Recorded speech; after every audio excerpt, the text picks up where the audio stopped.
dito yung harap natin. May mga bricks na.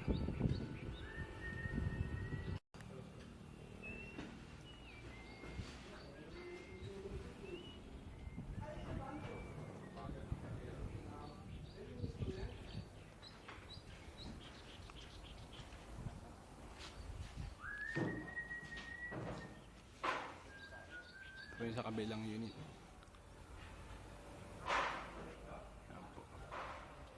Bricks po yan, bricks sa ilalim po ng terrace natin nakalagay. Ito po yung pinaka-design niya. Sa ilalim po siya ng terrace.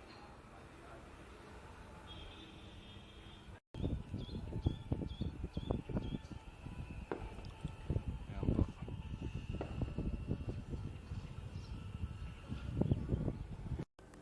So, ito na po yung second floor, tita. Ito po ako. Ayan na po yung hamba na nakakabit na po.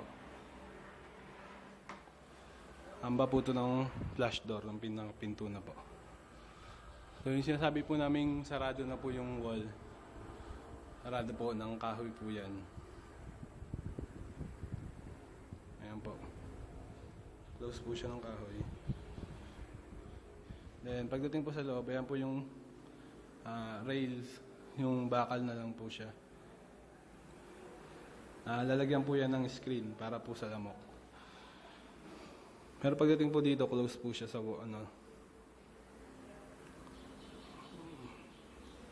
sa pinto. So ito po yung banyo. Toilet. Ito na po yung tiles niyan. Ito po yung shower area. Then, ito po yung toothbrush yan. Naka-fix. So, dito na lang po yung pinakasalamin. Then, ito po yung shower niya. Ayan po.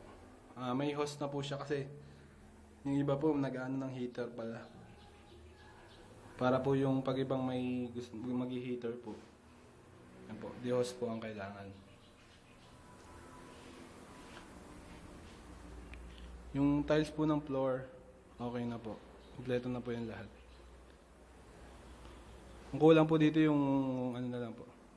Retouching na lang po ng mga pintura. Po yung inalim. Kompleto na po yung tiles. Ang lababo. Ayan po. Cabinet po. Ito po yung salamin ng terrace natin. Bali, na-apat po siya sa apat. Nahati po siya sa apat. Then, lahat po siya pwedeng gumalaw. Ito po. 2 pinto po yung bumukas. May screen din po yung kasama. Sliding glass door po. Then, ito po yung pinaka-terrace na patayos din po siya.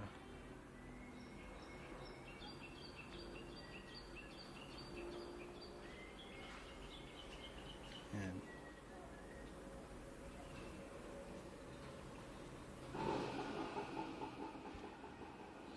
Yung ceiling niya, tita, ayan na lang po yung nakaano. Mga design na lang po natin sa gilid na lang po. Then, ito po yung labas po pala. Ayan po, may ilaw po dito sa labas po. Ayan, para po sa terrace yan.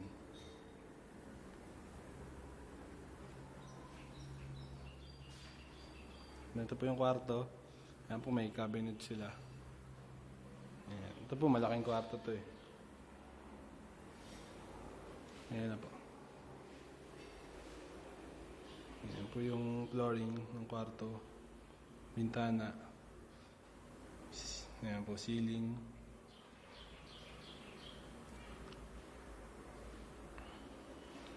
Then, ayan po yung mga saksakan, mga outlet po. Then, ayan po yung switch ng ilaw. Nakakabit na po yung mga switch, yung mga saksakan, okay na rin po. Ayun pa po yung isang saksakan. Ayan, papainal na lang po, ayun po. Saka, ito po, ayan, sa ilaw. So, okay na po itong second floor natin. Ayan pa po pala. Isa pong saksakan pa. So ayan po tita yung pinto. Sa kalaki. Ano po. Ayan po. Dito naman po yung CR. Ito po yung gripo. Then malaki po itong toilet area eh.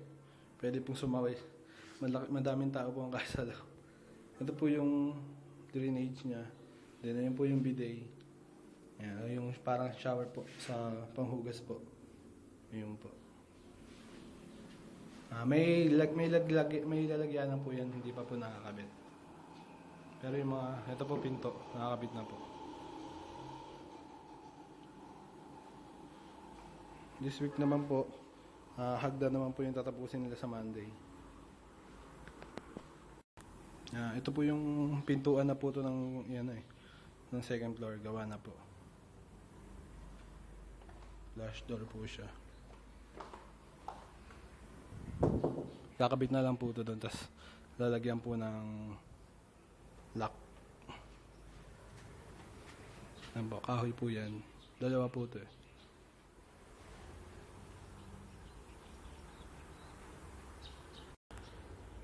Po yung unit, kompleto na po yung tiles niyan sa loob. Kaya lang po nakasarado na eh.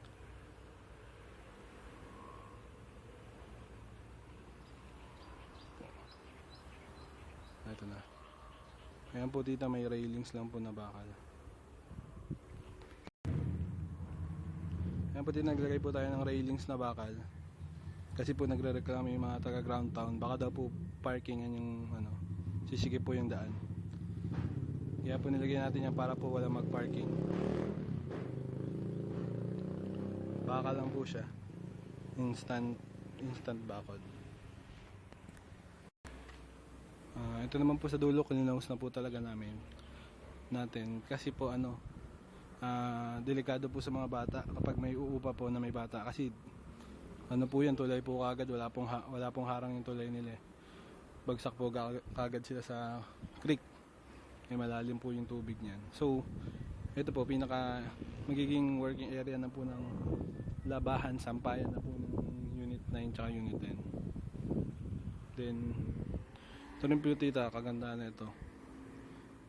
Protection na rin po sa mga bata. Pag kung may mga anak yung paglabas po, biglang takbo. Hindi po agad diretso sila sa kalsada.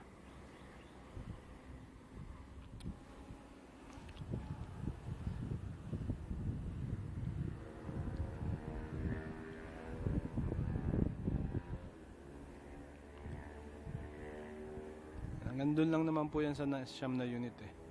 Yung iba po wala na pong bakod.